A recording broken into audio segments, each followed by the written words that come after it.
shocked at the majority's response, still carrying on with the mask wearing and the paranoia. Every time you get into an elevator, you see the confusion on people's faces. Should I get in? Is the person concerned about COVID? Am I behaving correctly? The whole social etiquette is being changed, and that's creating bigger divisions between us all. The last couple of months have proved that our suspicions regarding the pandemic are founded. According to the science, only a few weeks ago it would have been a disaster if we were to be in contact with each other. A few weeks later, and there has been a number of protests around the world with people in close contact. Countries have opened up and people are gathering in their masses. This has been happening for at least 4 weeks, and based on the science that we've been told, it takes 14 days to transmit the virus. It has been way longer, and millions of people have not died, and the infection rate hasn't risen. This is an inconsistency and a clear contradiction. So put yourselves in their shoes. What would you do? The number of people believing that the virus is being used to fulfill an agenda is rising. How do they resolve this issue? Do not think for a moment that they were not anticipating this. Remember the first few weeks of the pandemic, how the term misinformation was echoed all over the news. This was as dangerous as the virus itself. What I find intriguing is the government's approach recently. In one breath they encourage the public to protest and don't stop them from gathering. For police, this weekend will be about trying to adopt as low-key approach as possible. Yet at the same time keep giving us this disclaimer of the second wave coming, almost like planting the seeds of, we told you so. The virus is still out there. To win, to beat this thing, we have to stay alert and do this in a balanced way.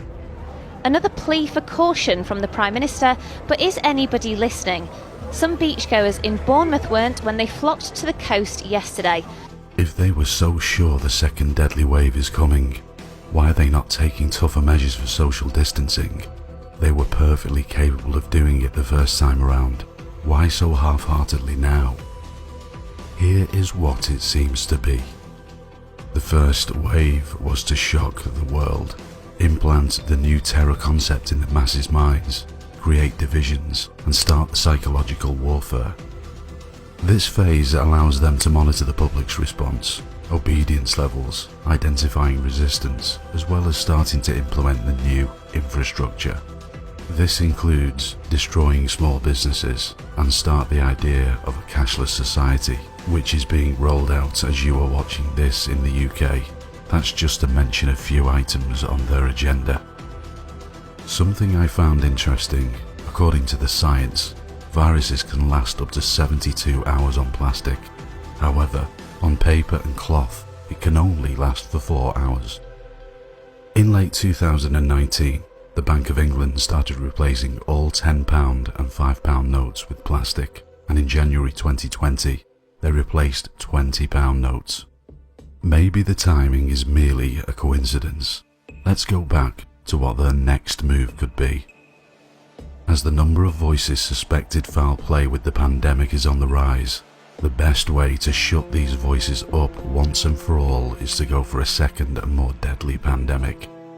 One day in the next 8 weeks, the leaders will hold a press conference and tell us all that because we rushed into opening up and didn't obey the government's instructions, the second wave has hit us hard and we are all responsible. A national emergency will be declared and they will take away even more of our freedoms. Everyone speaking out against the lockdown will be silenced by the majority and their plan will be back on track for good this time. That's if we don't do something. You can already see the seeds they are planting about the second wave coming soon. This has started in the last few days and it will intensify in the coming weeks without question. Since 2001, and for 20 years all they scared us with was terrorism. It was the biggest threat to all and was used to take away many of our rights and started the surveillance campaign against humanity.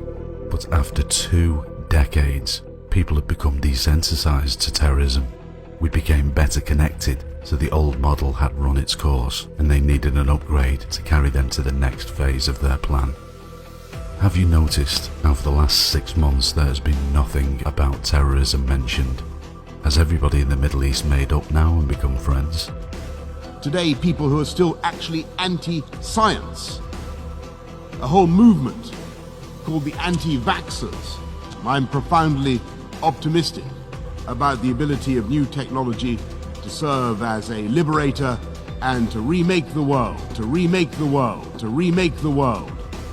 The new upgrade had to be more universal. The fear had to be everywhere, all of the time, and the evil doesn't distinguish between race, religion, or class. What is better than a virus? It's either that or a fake alien invasion. Remember, the American elections are in November, so let's expect maximum disruption and chaos in the months of September and October leading up to that event. Why are we not holding governments and their version of science accountable?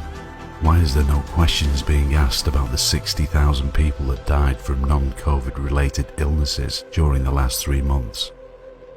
Even when the number is bigger than the 40,000 that died from COVID.